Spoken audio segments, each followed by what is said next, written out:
Welcome back to another episode of Fit for Function with me, your host, Becky, and hubby and partner in crime, Rob.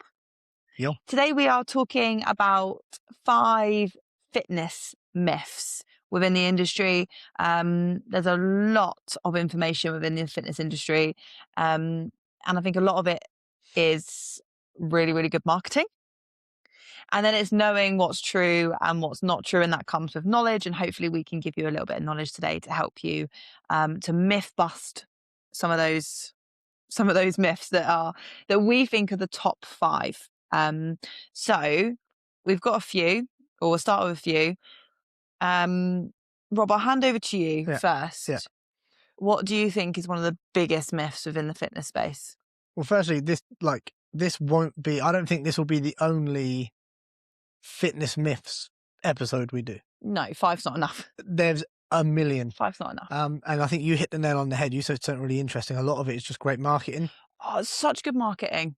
If you know how to market yourself, and I say yourself because that, if you're a brand or an individual, whatever it is. Yeah, a lot of it is coming from the coaches, the internet coaches, for sure. Yeah. I saw one the other day and it was like, basically the theme was like, if you're still training arms like this, you're an idiot. And it was just like, he was doing all the, like hammer curls and different various curls, and like there's so much nuance. So, a piece of advice that I would just set out before we get into the episode would be like, take everything, including what we say, by the way, with a pinch of salt. Yeah. Go and do your own research. But yeah, it's a circus out there on social media. So tread carefully. Okay. So the first myth. Go. So the big one is, it doubles up as a fitness myth and a nutrition myth, that carbs are bad for you. And that comes in many forms, like carbs are going to make me fat. Don't eat carbs at this time. Carbs are the enemy. No carbs before marbs, So, I can speak to this because I never used to eat carbs. I know. It was one of the reasons. That's definitely one of the, I think it was a peak of my eating disorder for sure. Definitely. Like even when I was having tomato soup for lunch and I would have it with Rivita because I didn't want to roll. Yeah. I actually think this stems from marketing again, because carbs, well, actually, diets are branded as low carb diets. So it implies that carbs are the reason for weight gain, which I think is where a lot of this comes from. I grew up in an era of Slim Fast, which was the slimming shakes, Special K diet, where you'd eat like 2 bowls of cereal. You would just, and then you'd have a meal. Slowly. Yeah, but then that's where sort of mine peak, sort of mine come from. But yeah, I think that's the reason for it. Now you need carbs. Now when you start training to a high intensity, whether you do strength training or training for a sport, and then you start to realize how carbs are used within the body. Carbs are stored as glycogen, which is your power source. So when you're training, your body is hunting out the glycogen that you've got stored in your muscles. It will pull it out and it will fuel you for your session. So once upon a time, I would go to the gym on really low carb and be like, wondering why my session was shit. Now I wouldn't dare go to the studio without being fueled. Yeah, you hit the nail on the head. Carbohydrates are your body's primary energy source. Why would you not have them? Now, again, this is where nuance comes in, right? Because a bag of Haribo, carbohydrates, right? McDonald's fries, carbohydrates. So, and I don't like good carbs and bad carbs. I think that gets into a whole other world of pain, and particularly for people that struggle with eating disorders or things like that. But I still struggle with that a little bit. For sure. Not. I mean, I have control of it, but it looms up, doesn't it? Like white over brown. I'm still quite heavy on that, aren't I? Well, that's the big thing with, and again, I'm talking about breads, by the way. Breads, pastas. Yeah. Like white bread over brown bread. If you just clipped white over brown, and put it on the internet, that's going to cause a whole world of problems. But sorry, I would still opt for brown bread now. If we went out for dinner and we went out for lunch and I ordered a sandwich, I will still always get the brown bread. But it's why, isn't it? It's not. Yeah. It's But now I feel like it actually doesn't bloat me as much. Right. But I wonder if that's psychological. because there is a little bit to do with that, isn't there? Like but that's a whole different thing. But Yeah. psychologically, I think has it to do with it. But whether or not that's just from years of conditioning myself to believe that. Well, there was the big thing for years and years and years. And, you know, I had my fitness education kind of coming through, I would call it like the peak era of modern day bodybuilding, Mm. when the only kind of reliable in inverted commas sources were like websites like T Nation, where everybody was juiced to the fucking gills, bodybuilding.com. Like there wasn't as much Body diversity of information. bodybuilding.com, I remember that. Like, it was Bodybuilding.com was a great huge. website and there was a lot of great It was stuff. such But a good website. you know, there was this big thing about eat brown rice because white rice is starchy and Mm. bloat you and da da da. And then it sort of come out that brown rice, your body has a really hard time digesting. It has a really hard time digesting. So we're kind of veering off slightly here, but the general consensus is that carbohydrates are not going to harm you. It's certainly it's a quality over quantity thing. And you know, you touched on going to the gym. You'd never go to the gym without carbs in your system now. No, no way. And I was talking about this with the guys on the Perform Well podcast last week, that my diet is a little bit upside down. It's very, very high protein. But I like, for me, for feeling good, I like slightly higher fat, excuse me, slightly higher fat, slightly lower carb. Now, from a performance standpoint in the gym, some days I really do feel that, particularly on the jiu-jitsu mats. I do feel that I don't, you know, I'd perform probably a lot better if I had more carbs in my system. But just from an everyday well-being standpoint, I prefer a higher fat, lower carb. But it is not because I want to get shredded, because I want to do this, because I just I'd feel good in those Adding that in there on circumstances. yours with a slight caveat, you do have, if you don't mind me sharing with the audience, IBS issues. So I For think a sure. lot of that does come because if you could digest, like Other things, for sure, I would have more I could carbs. eat pasta for lunch. I don't because I don't. It's not my carb of choice. Just again, like you do this for years and you start to realize what makes you feel good, what doesn't make you feel good, stuff like that. And even if I had some pasta at lunch, I probably would still feel fine. If you had some pasta at lunch, the way your body digests it, so Yeah. you do operate better at a higher fat, lower carb, and you feel Yeah. better And I from just a feel better. digestion From a stance. performance standpoint, would I perform better if I had more carbs in my system? Probably. Probably. Based on what, you know, the way I train in the gym with my weight Yeah, training yeah. and what I do on the jiu-jitsu mats, probably would perform better. But, you know, for me, it's about feeling better. So, yeah, again, just coming back to it's about picking the quality of the carbohydrates. They're not bad for you. They are the thing that are going to drive your energy and allow you to perform. Don't be afraid of them. No, Don't get dragged into all this bullshit. no. Um, Uh, we are pro carb. Well, yeah, but saying that, can I just add another quick caveat? We were carnivore for a hot minute, a variation of Yeah, carnivore, yeah, but we made sure, so we had a really high fat diet and our carbs we still had a high carb diet. I mean, it wasn't as high carb, but our carbs come from fruit. So the carbs are pretty much in everything really, aren't they? It's just where you get your carbs from and then understanding your quick releasing carbs, your slow releasing carbs. So, you know, if I've got quite a long day and I need to pick something up, you know, to keep me going, I'll hunt out something that's quite oaty. I love oats. I could have oats for like every meal, snack, you name it. Like any form of oat variation, I love. So I'll hunt out that. Whereas like if tonight, for example, I'm teaching kettlebells and then I'm teaching pole, I have a 15-minute gap. I need something quick, so I'll opt for a banana. mm, You know, so it's quick releasing carbs because I need it into the blood. I need it, you know, to fuel me for my next session. So I think understanding that as well, you know, like you say, like a sugary donut is a form of carbs. You could have a sugary donut, or you could have some banana and honey. So that's when it gets into the conversation of like refined carbs. Mm. I would strongly suggest go back through our episodes and listen to Nutrition 101 with Emma Stennett. Emma's amazing. She's I forget her title, but she's doing huge things in the gut health space at the moment. She's great, and actually, what she does is she walks us and talks us through carbohydrates, fiber, refined carbs.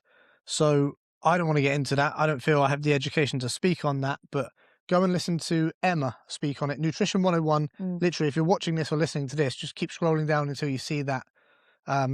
And I think that's a really important distinction to make.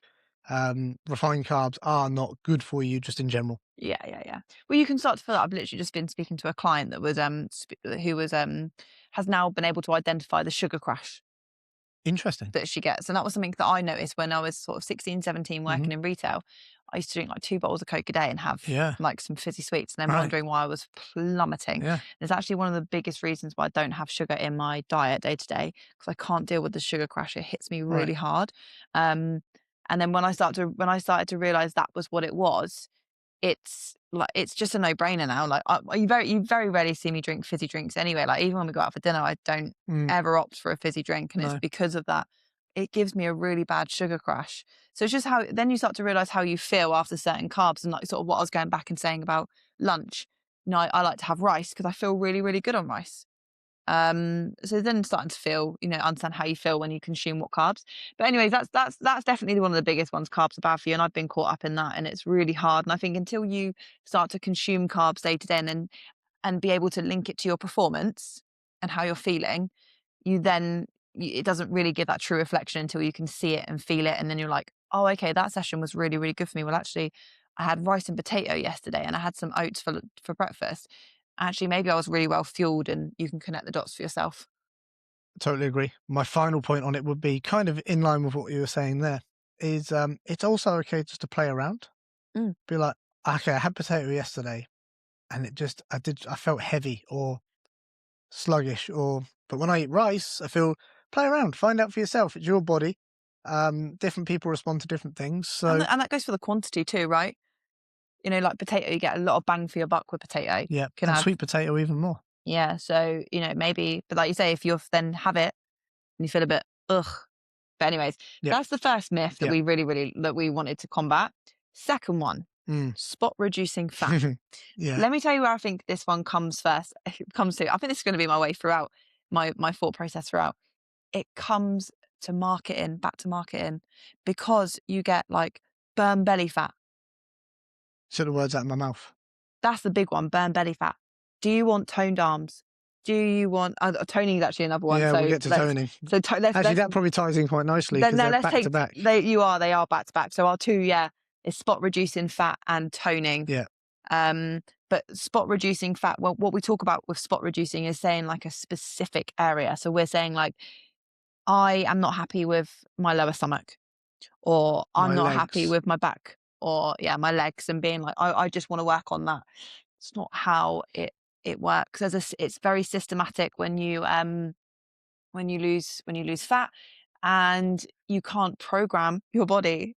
It'd be amazing if you could, wouldn't Oh, it? I mean, You know, I'd be in phenomenal condition. but you can't program your body as where it's going to take it. It's going to happen over time, and where that comes from, it's actually quite genetically determined as well, when like where how that works.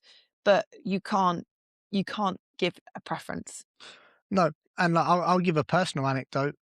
I'm generally quite lean, right? I'm lean, um, all over my body, but I I'm sure lots of people have their so-called problem areas, and I certainly don't view it as this because I don't care enough. But I carry pretty much all my body fat just on my hips. So what I've noticed is that I could be really lean, abs showing, muscles like you can see the striations, and then I'll see a picture of myself at jujitsu where I'm wearing a rash guard, so it's like lycra essentially, tight, and I've got my shorts obviously done up tight so they don't fall down, and there'll be this little muffin top hanging over, and I'm like, I'm lean, I'm lean. Like, leave. So for me, that's the first place it comes and goes. It just I don't know what to do about it. I can't lose any more body fat off my chest or off my back or off my arms or my legs. I'm No, I'm lean, but I've got this little area that it just sits, it and there's hovers. there's not a lot I can do about it. So Well, your body pulls the stored energy from the fat cells, right? That's what happens. But where that pulls it from, that's what can't be determined. So you can't spot reduce fat. It happens, like I say, very systematically. It happens over time, which is why it's amazing to take progress photos. Like I had a client last week that was like, Bex, I've uploaded photos, but I can't see a difference. I was like, are you fucking mad? mm, But I can literally see where your back's pulled in. Your physique's all starting to, from the front, maybe not as much change, but from the back, Like it was very, very, very clear, more so than it was front on, which is why it's really, really important and why a coach will tell you to take photos from the front, the side and the back, because that happens over time and you can't determine where it comes from first. Or some people will be like, I really want it to come off here, but I've been training for 4 weeks. It's like, Yeah. you got to give it time. Yeah, it's going to come off where it comes off and it's going to go on where it goes on.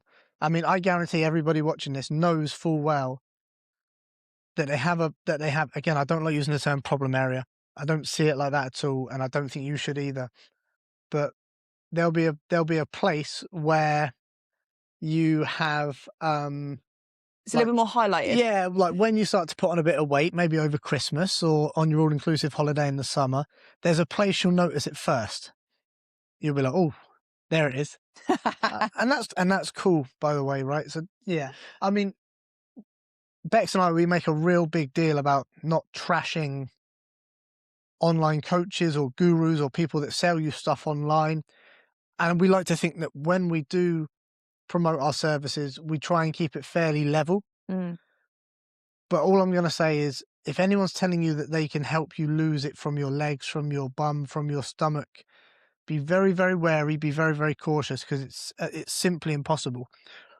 Where the lose belly fat thing, you can kind of back that up, is that's where the majority of people are carrying their fat, Excess, their yeah. excess fat.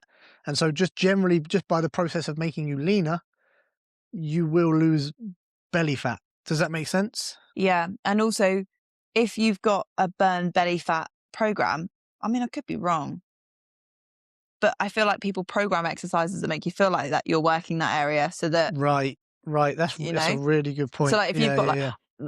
I suppose this links in with toning actually. It's the same with like get your 6-pack in 12 weeks. Mm. There's a little bit more to it than just meets the eye. It's marketing. It's marketing's amazing. Like I say, if you know how to market yourself, your brand, what you're doing, you're golden. But that's really it, isn't it? Really, the closing thoughts. Unless you've got any more on Not that. really. Just you can't pick and choose. Sorry, I wish you could, but you can't. So if your arms are the area you don't like, you are going to have to reduce your overall body fat. And by the way, just to be really real and really piss on your bonfire, you might even end up in a situation like I am, where you do get considerably lean, but you just have an area that retains a little bit more fat than others. And I'm sorry, but that just is what it is. With yours as well, around that area, we notice as well because you have really deep. What do you mean you notice? No. Hold up, hold fire. Fucking nibble. You have really deep V's. Right. So that's a big part of it too, right? Like your V's are really deep and really prominent. So like, even though you feel like that, I don't notice that on you, but even though you feel like that, you have really prominent V's. Yeah, because I'm particularly lean at the front, which kind of means that it packs on a little bit at the back. But anyways, hey, so there it is. yeah, you can't spot check, unfortunately. Be amazing if you could. Number 3. I've talked about this so many times, and there are clips of me on the internet, many, talking about this. So let's just firstly address the whole being toned thing, right? We hear it with 98% of our clients, or particularly when onboarding new clients or speaking to them and, they're inquiring about our services. The one word that I hear all the time from guys and girls is getting toned. Now, firstly, I think that comes from a couple of places, and I've thought about this a lot recently. I think people like to say, I just want to get toned.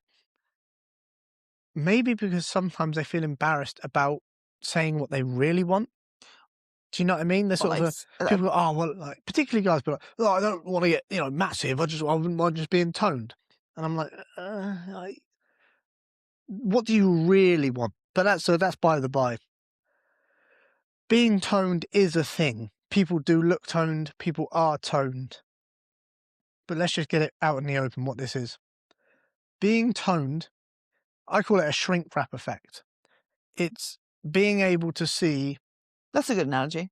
You know what I mean? Like, That's when a good you shrink wrap analogy, something, it's just being able to see your muscle through your skin, really, through your fat. Mm. So what tends to happen or what needs to happen in order to give you that toned look is you need to reduce your body fats to a level and increase your muscle mass to a level where this kind of starts, and sorry if anyone listening on Spotify, this isn't going to help you very much, but this visual, you want your muscle to start to push through the fat so it becomes Prominent. visible. And that for me is kind of it in a nutshell. So I've got a really good analogy too of your muscles. Okay. Your muscles can't physically tone. They can get bigger, Mhm. they can get smaller, Mhm. or they can stay the same. Okay. They can't tone. Yeah. There's no such thing as toning. I understand what Yeah. you're saying. Like, Yeah. there's a vision of like when we, if you said, can you pull up a picture of a toned female and a toned man? You're gonna be pulling up two low body fat percentage human beings. Exactly what you said with that shrink Yeah. wrap effect. With enough muscle mass that With it enough muscle, but protrudes. everybody has muscle. So whether it's your choice, if you want to tone, like you say, all you're needing to do is pull down your body fat enough to make those muscles visible, and then by weight training, getting enough stimulus in the muscle and growing it to make it visible. Mm. That's where I think this is another question. I want to be careful how I tread around this, Okay. but this is sometimes where the like Pilates princess weight training, where people say they want to be toned, so they'll go to Pilates, which whilst it does, like, it works your muscles in such a deep Mhm. way, but they don't achieve sometimes that outcome that they want, because if you want that toned muscle effect, you really do need to be weight training. I agree. What you will notice, particularly, I mean, firstly, Pilates is really fucking hard. So hard. Everyone that does, it's like it works your muscles in such a deep way. So Mm. there's no shitting on Pilates, because No, that is hard. I rate Pilates really highly. If you ever look at someone who does Pilates and they've got that really nice toned, sculpted body, which many people who do it um, well and do it kind of at a high level do have that really nice sculpted body, you'll notice more than anything that they're not carrying a lot of body fat. Yeah. That's kind of it, because Pilates Pilates is an interesting one because it is resistance training fundamentally. So you will grow some muscle mass. You won't grow it to the degree you would if you were like traditionally weight training, Hmm. but absolutely you can develop some really nice, good quality muscle mass from doing Pilates. You're not going to look toned if your body fat's too high. Yeah. Yeah. I again, like you, I really want to tread carefully when we talk about body fat and reducing body fat, because um, I just don't ever want anybody to get into that mindset that you used to be in. Mm. That really upsets me and really worries me that we would lead anybody into that kind of thought process. Um, but if you want to see your muscles, you kind of got two choices, right? If you want to see your muscles, you've got to grow them really big and not really worry about your body fat, Mm. or you got to reduce your body fat. What's really interesting just on this with I'm hoping this will all link in with the myths that we're trying to bust. Yeah, I didn't start to see my muscles to the degree that I do now until I started eating carbs more consistently. that's a fucking great point and a really cool point. I'm so So pleased you brought that up. I didn't understand why I wasn't looking as toned or as muscular as I thought I should be for how much I was training. I don't know. I thought I thought I would look more muscular. My muscles would be more prominent. And then but that was that time I was eating Super Maravita and had a severe eating disorder. So, and then when everything started changing for me, now you look at how many carbs I have a day now, how many calories I have a day. I'm in my peak physical condition. I think my physique's the best it's ever looked. Muscle wise, if anything, you know, I have to be careful of how much. Really, now I'm at that point. Hmm. But that comes from eating like a really good amount of carbs and training the muscle in a way that's, forced it to grow.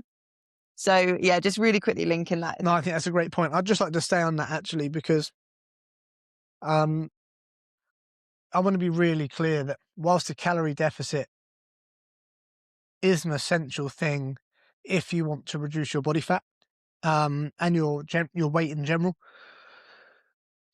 there are ways to go about it. So, firstly, I would encourage everybody to do it in a sustainable way. Anything that promises you quick results, fast results, generally look more like starvation tactics. Mm.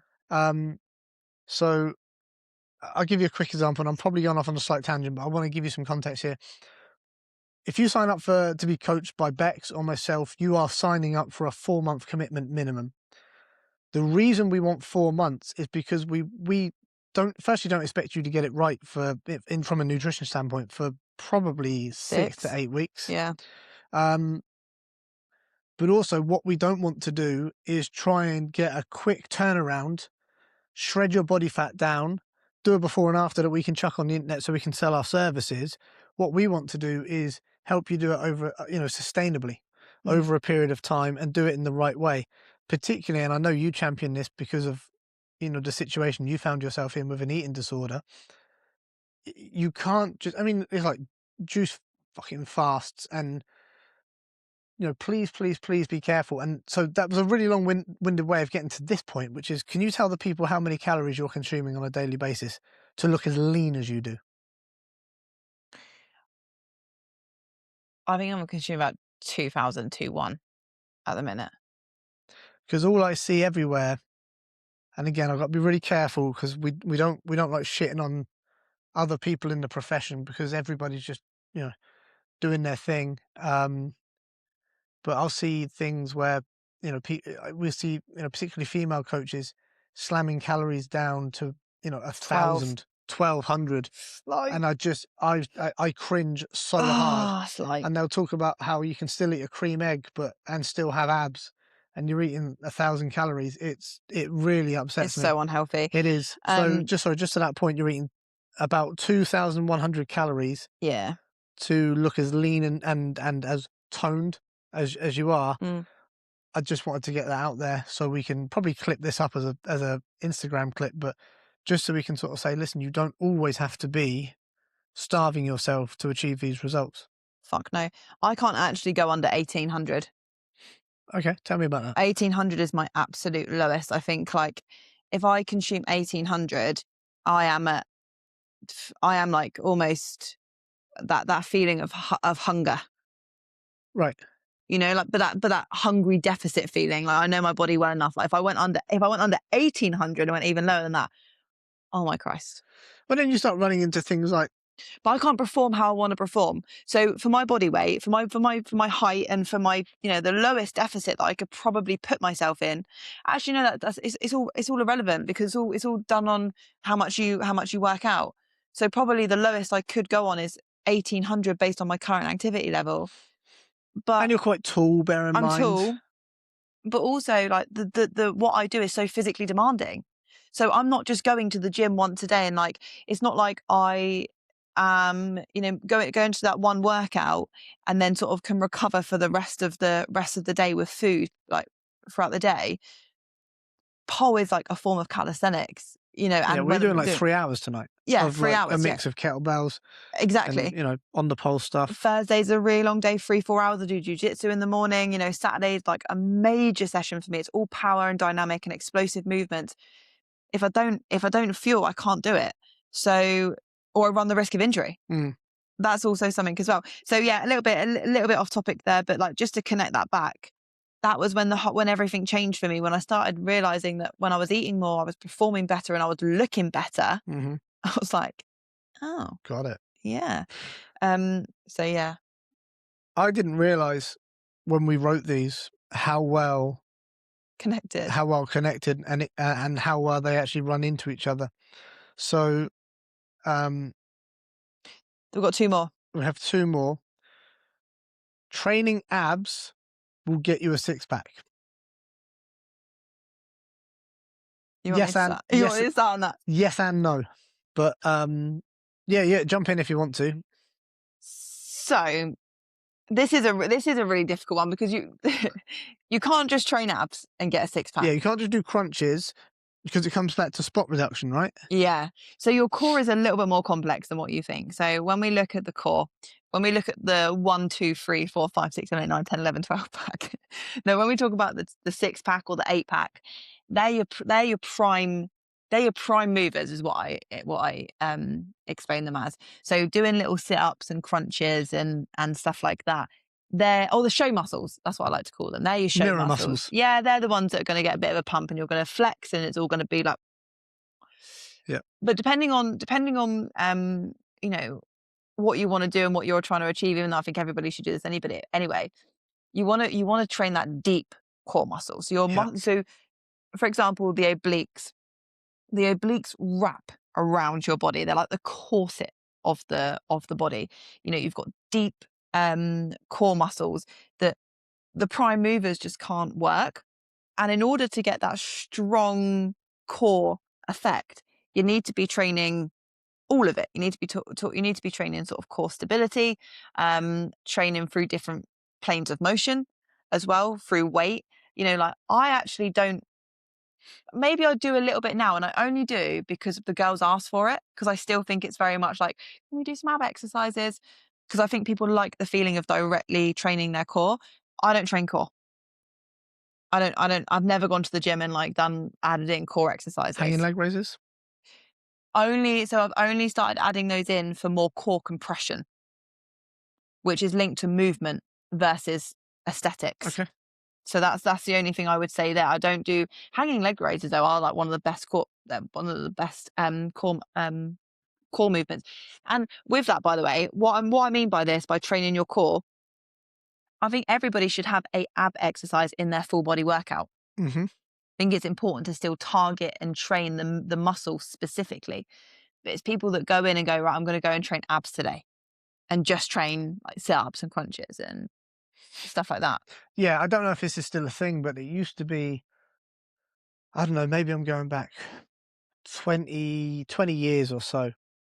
And you'd have people, they'd be like, I do, X amount of push-ups, X amount of squats, and X amount of sit-ups every day. And firstly, as just a fundamental movement thing, that's amazing. Yeah. Like to have a set routine that you go to and you just deliver it to get your body moving from a wellness standpoint, I love it. And then the people kind of complain that they don't have a six-pack. So we've talked about spot reducing fat. Mm. We talked about getting toned. It's the same gig. So this is why I said yes and no. Just training, and again, I don't mean just training like it's the only thing you're doing, but just because you're training abs doesn't mean you're going to have a sculpted, toned core. No. Because, coming back to being toned, we need to reduce that body fat enough to see them. However, what you can fall into the trap, and I did, I mean, back when I was kind of doing the bodybuilding thing, and we are going back 20 years, which is wild. I remember the first time I got really, really lean, like did a proper summer cut, looked absolutely shredded, but my abs were really like just unremarkable. And what we'd worked out is that I'd spent so much time doing chest and legs and back and delts and all that stuff that I hadn't really worked my core directly enough. And so the core, the abs, they're like any other muscle. They require hypertrophy to grow. Or they require hypertrophy style training to grow. And I hadn't done enough to really grow them. So whilst I was super lean, my abs are not much to write home about because I hadn't done the work to actually build them like a muscle. Yeah. But building them, you don't have to do, sorry, this links in with the point, to build your muscles, the prime mover exercises aren't really enough to build your abs in a way that's going to give you that really solid. I agree. You got to work the core as a whole. You got to work the core but as you a do whole. have Yeah. to work the core. So that's again, that's why I said yes and no. No, training abs. And again, when I say abs, by the way, just to be clear, I'm talking about the core in general. I'm talking about obliques and, I'm talking about the whole thing. No, because you have to reduce your body fat enough to be able to see them. And yes, you do have to train them in order to see them. Because, you'll see some guys, especially like, you might see like, I don't know, someone in a superhero movie or whatever, and they've got those really defined blocky abs. You're a great example of that. You've got those really defined blocky abs because they've been trained like any other muscle and they've grown and they've been fed, the proteins and the carbohydrates that they need to grow.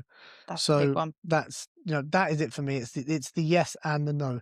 You have to train them to see them, but you have to be able to see them in order to see them, right? But it's the way in which you train them. Squats train your core.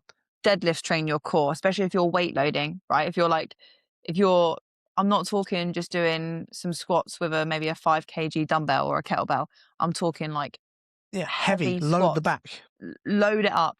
Kettlebell swings, windmills, stuff that sort of works your core in such a unique, deep way versus like Pal-off press, planks. all this type of stuff is really, really But also important. don't neglect your crunching movements. You know, they will get you the mirror muscles, but it's so much more than that. I actually add them into all my warm ups. What's that? We always have V-sits Yeah, I love that. in our warm up, but then more so from a warm up perspective. But it's to get the muscles ready and prepared. You know what this links back to, and I remember this because I remember there was a challenge years ago. I'm talking like maybe 8 years ago, 10 years ago. It was an abs April challenge, and it was to take photos of your abs at the beginning and at the end.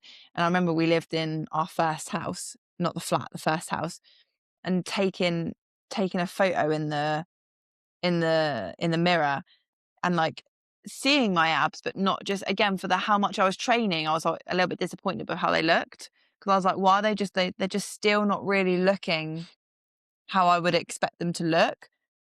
But now after doing like years of like real proper training and feeding them, like again, it goes back to that carbs are bad. I was avoiding the carbs. Mhm. Your muscles are depleted as well. That's a really big part of it too. Like, have you ever eaten a pizza and then gone checked out how good you look after a pizza? When your muscles are like full of carbs and full of like your body's full of carbs, sorry. Mhm. Particularly next morning for me when it's digested a bit. Crazy. So yeah, you do need to train them, but you can't just train, you've I'd got expect to have to that have a six pack. that Superman abs. I always say to people, your abs are really built in the kitchen. They really are. Like it's all down to your nutrition. You can Yeah. train as hard as you want. You could be doing 100 sit-ups a day. If your diet is shit, like you're just not going to get the results. So it all goes hand in hand. But the core is so much more than a crunch. You need Yes. you need to be training it deep and heavy. Yeah. One thing I just want to touch on, just because I've really got the you touched on the eating disorder thing at the beginning, right? But something I really want to touch on, just while we're talking about predominantly aesthetics here, we talked about getting toned, reducing body fat, seeing your abs. Please consider functionality over aesthetics. Okay, please consider that. It's really nice when you take your shirt off at the beach and you can see your abs. It's a nice feeling. You feel good about yourself. But I would much rather that my core worked functionally and effectively and could do what I require it to do. Like, let's use a stupid analogy, right? Let's say you put on 10 pounds, Mm, right? very stupid analogy. Um, you would still be able to do what you can do on the pole. You'd just be a bit heavier, so it'd be harder. Yeah, not as well. Sure. And that comes from the weight Yeah, that it you're does. Yes, it increasing, does. Yes, it but it has does. nothing to do with the body fat itself, right? So whilst abs look cool and being toned or ripped or shredded or whatever you want to call it looks cool, go function first, aesthetics follow. This is You don't train for aesthetics. No, and this is where when you said to me we do hanging leg raises, I don't do hanging leg raises for abs. I do hanging leg raises because they're amazing for core compression, which is what I need when I'm doing muscle ups and deadlifts and hanging Mm. off the pole at the side, and Yeah. crunching. And when I say crunching, not like just a little crunch in order to like deadlift my body up. The core needs to be compressed and it needs to be strong. So that is, but they are fundamentally one of the best core exercises ever. And Hmm. if you actually ask people to do a leg raise, they find it really Oh, fucking it's hard. very hard. It's a very hard It's a exercise. really, really difficult exercise. So, but that links back in. I don't actually train the core for aesthetics. I train it for function. I totally hear that. And that comes with like a lot of the time when people have like lower back pain because their core's weak. So if you don't have any core, if you don't have any core exercises in your day-to-day training, I would strongly advise putting it in. Start with like planks, plank holds. Can you hold a plank for 30 seconds? Can you then do 45? Can you then go to a minute? It's stuff like that can you use it Yeah. functionally, like you say, like you're not just Yeah. yeah. Yeah. So my final point on that will be we're in shape because we live a healthy lifestyle. Mm, yeah, Simple as that. We eat well because we want to feel good. We sleep because we want to perform well. Do you know what I mean? Like we're on top of our hydration. Like none of it is with the goal in mind of looking a certain way. It's a byproduct actually of the healthy lifestyle. complete byproduct. Um, so please get that bit first.